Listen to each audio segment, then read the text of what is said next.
So your training will linearly progress with your increase in muscle tissue, and you'll be energized, you're in a surplus, and it always ends up with a better result on the platform.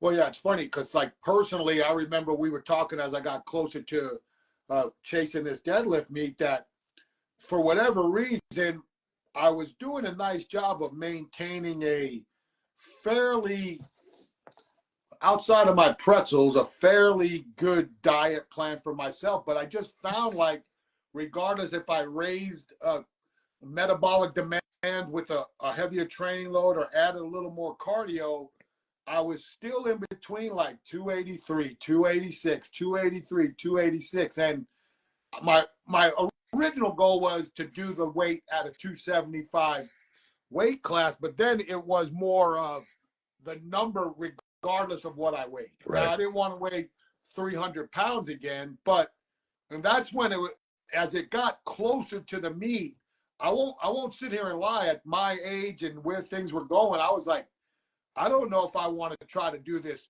10-pound weight cut in 2 weeks and possibly lose energy the day of the meet. So I was like, you know what? I'm just going to roll with it. And I wind up competing exactly what I've been the last like 2 weeks in a row. And so let's go back to the second part. Then I got another question. We're talking more nutrition than probably people think we were gonna, but I mean, that's just good. I want to hear it.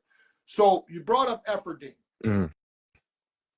Interesting diet, vertical diet, but I'll always remember when it first came out and he talked about Monster Mash.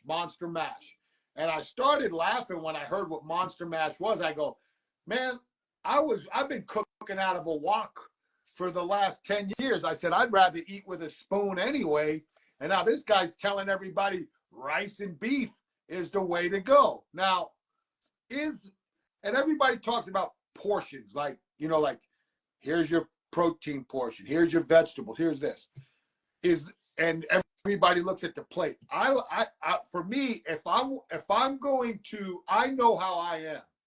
Like, if you saw how like even now when I shop, I won't lie to anybody. I'll tell you exactly how I shop because I am on such a weird day's deal. I buy my ground beef or turkey or chicken or shrimp. I don't care. Some type of protein source. And then I buy. I used to do the rice in the rice cooker.